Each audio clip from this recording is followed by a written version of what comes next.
తెలంగాణలో ఏర్పడ్డ 2 నెలల క్రితం ఏర్పడ్డ కాంగ్రెస్ ప్రభుత్వం ఈ తెలంగాణ ప్రజల అమాయకత్వం మీద మైనారిటీలను రెచ్చగొట్టి మెజారిటీ ప్రజలైన హిందువులను చిన్నచూపు చూసే విధానంగా ఒక మోసపూరిత వాగ్దానాలు చేసి ఆ వాగ్దానాలను తప్పించుకోవడానికి ఆడిన నాటకమే ఈ బడ్జెట్ నాటకం.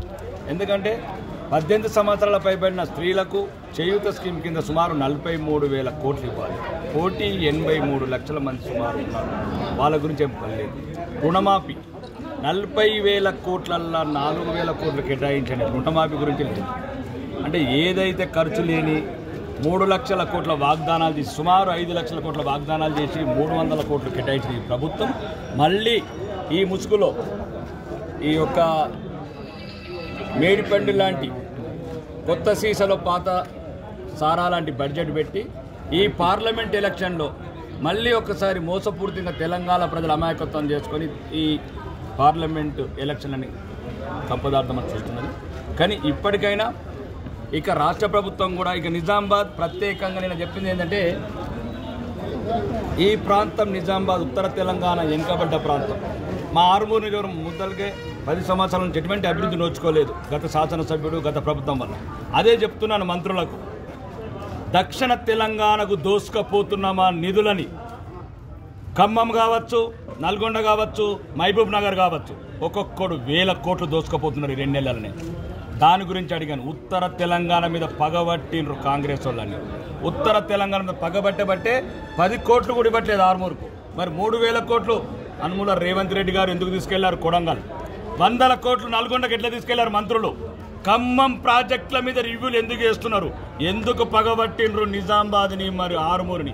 ప్రతి అడుగడుగున అభివృద్ధికి ఆటంకం కల్పిస్తున్నారు. అన్ని నిధులు ఆపేశారు. కాబట్టి ఇది ప్రజల దృష్టికి తీసుకెళ్లాలని నా అసెంబ్లీలో మాట్లాడడం జరిగింది. ఇక నిరంతరం పోరాటం చేస్తాను. ఉత్తర తెలంగాణ ఎక్కడెక్కడ అన్యాయం అవుతుందో ఇప్పటికే చెప్పాను. ఈ తెలంగాణకు కాంగ్రెస్ ప్రథమ శత్రువు. దేశాన్ని చీల్చింది కాంగ్రెస్, రాష్ట్రాన్ని చీల్చింది కాంగ్రెస్, మా అమాయక బిడ్డలను చంపింది కాంగ్రెస్, అందరిని చంపింది కాంగ్రెస్. మళ్ళీ మా బిడ్డలని అభివృద్ధి లేకుండా నిరుద్యోగం పెంచడము, డ్రగ్స్కు అలవాటు చేయడము, ఇట్లాంటి సమయంలో యువకులు తప్పుదో పడతారని నేను చెప్పాను. ఆ తప్పుదో బట్టి మళ్ళీ 30 ఏళ్ల కింద తుపాకీ బూట్లు ఎన్కౌంటర్ లాంటి సంఘటన జరిగిన ప్రాంతం. కాబట్టి ఇప్పటికైనా ఇక్కడున్న ఇన్ఛార్జ్ మంత్రి గారు కూడా అడుగడుగున ఇబ్బందులు కల్పిస్తున్నారు. ఇక్కడున్న ఓడిపోయిన అభ్యర్థులు అడుగడుగున అభివృద్ధికి ఆటంకం కలుగుతున్నారు. ఒకవేళ మీకు దమ్ముంటే మీ రాష్ట్ర ప్రభుత్వంలో మీరు కాంగ్రెస్ ప్రభుత్వం ఉంటే చాతనైతే నిధులు తీసుకొని రండి.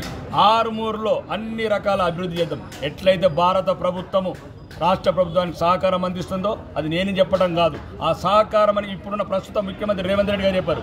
నరేంద్ర మోడీ గారిని కలిసి ఏమన్నారు? 5 నిమిషాల లోపల 10 మంది ఐపీఎస్ ఆఫీసర్లను అలాట్ చేసిన అమిత్ షా గురించి చెప్పారు. కాబట్టి ఇక్కడున్న ఓడిపోయిన నాయకులు, కాంగ్రెస్ నాయకులు ఇంకెవరన్నా ఉంటే రాజకీయాలు పక్కన పెట్టండి. ప్రజల అభివృద్ధి, ఇల్లు కానీ, స్కూల్స్ కానీ, పెన్షన్స్ కానీ, రేషన్ కార్డ్స్ కానీ వీటి గురించి ఆలోచిద్దాం. ఇవి కాకుండా ఎమ్మెల్యే గారిని ఎట్లా ఇబ్బంది పెడదాము, ప్రజలకు ఎట్లా అన్యాయం చేద్దామని ఆలోచించడం మానేయండి. ఎవరైతే ఇక్కడ కబ్జా కోరులు మళ్ళీ ఒకటవుతున్నారో మీ అందరి సంగతి తెలుసు తర్వాత.